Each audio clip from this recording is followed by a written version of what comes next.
स्वागत है। बड़ी खबर शुरू करते हैं। जल संसाधन विभाग के डैशबोर्ड का लोकार्पण आज जल संसाधन मंत्री सुरेश रावत शुभारंभ करेंगे। डैशबोर्ड में 805 बांधों का ऐतिहासिक डेटा उपलब्ध रहेगा।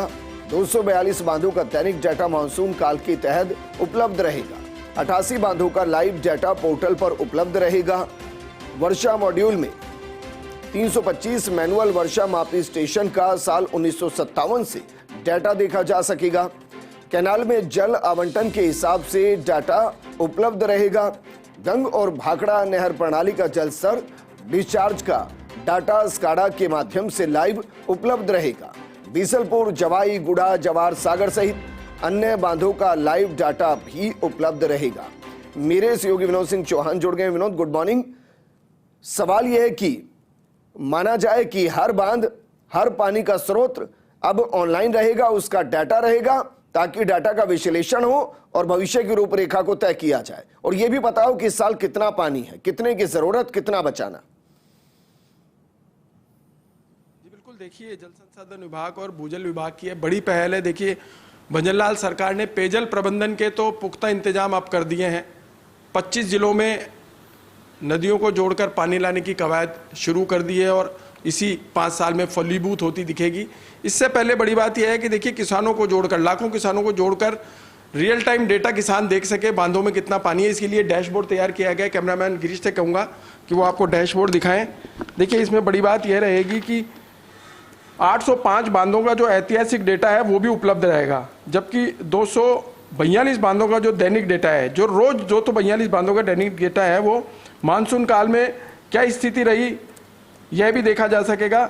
वर्षा मॉड्यूल में 326 मैनुअल वर्षा मापी यंत्र, यानी देखिए 1957 से लेकर अब तक बारिश का जो आंकड़ा रहा है वो भी इस डैशबोर्ड के माध्यम से देखा जा सकेगा। बड़ी बात यह भी रहेगी कि जितने भी बड़े बांध हैं उनका डेटा रहेगा। इसके अलावा प्रति घंटे के हिसाब से आप देख सकेंगे 300 से अधिक जो बांध है उनमें जल भराव, तापमान, बाकी सब चीज़ें देख पाएंगे। तो एक बड़ी पहल की गई है जल संसाधन विभाग की तरफ से और ये तमाम चीज़ें किसान इसलिए देख पाएगा। देखिए अब तक किसान की शिकायत रहती थी कि मेरे को रियल टाइम डेटा दिखाई नहीं देता है, हमें पता नहीं चल पाता है कि किस बांध में कितना पानी है।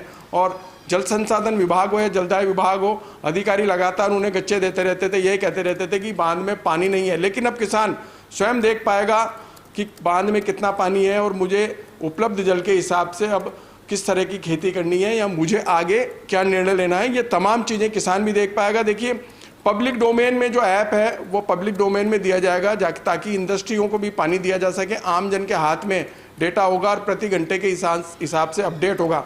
यह वो बांध है। देखिए अभी प्रारंभिक तौर पे 8 बड़े बांधों को जोड़ा गया है और यह बीसलपुर बांध की तस्वीरें हैं जो अभी जलदाय मंत्री के सामने रखी जाएंगी और दिखाया जाएगा कि किस तरीके से 8 बांधों में स्काडा के माध्यम से रियल टाइम डेटा दिखाया जाएगा। तमाम चीज़ें पब्लिक के सामने होगी, किसान के सामने होंगी। तो भंजनलाल सरकार के पेयजल प्रबंधन के साथ ही रियल टाइम डेटा दिखाने, रियल टाइम अपडेट देने की भी बड़ी पहल की जा रही है, जिसका शुभारंभ थोड़ी देर में जल संसाधन मंत्री सुरेश रावत करने वाले हैं। और उसके बाद सारा डेटा रिलीज कर दिया जाएगा। 1957 से अब तक बारिश कितनी हुई, कहाँ कहाँ कितनी बारिश दर्ज की गई और भूजल की स्थिति प्रदेश में कैसी है। देखिए राजस्थान भूजल के हिसाब से डार्क जोन में है, तमाम जिले जो है वो डार्क जोन में है जी। बारिश कम जहां होती है वहां स्थिति खराब हो जाती है। और अब जिस तरीके से 25 जिलों में ERCP और यमुना जल की कवायद शुरू की गई है तो उसका भी रियल टाइम काम देखा जा सकेगा कि किस तरीके से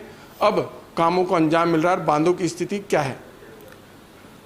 बिल्कुल विनोद, और सवाल इन सब के बीच में ये भी है कि क्या वाकई में इसका डाटा आम जन के लिए भी उपलब्ध रहेगा? क्या वो भी देख सकता है कि जिस बांध से पानी उनके पास पहुंच रहा है उस बांध में कितना पानी बचा है?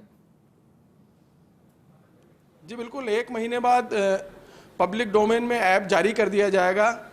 वो ऐप हर एक आदमी के हाथ में होगा। देखिए वो ऐप आप डाउनलोड करेंगे और देख पाएंगे कि मेरे शहर में कितने बांध हैं, उन बांधों की स्थिति क्या है, वर्षा काल के दौरान कितना पानी आया था, कितना वाष्पीकरण में उड़ गया, अब क्या स्थिति है, क्या मुझे, किसान भी ये देख पाएगा क्या मुझे पानी मिल पाएगा।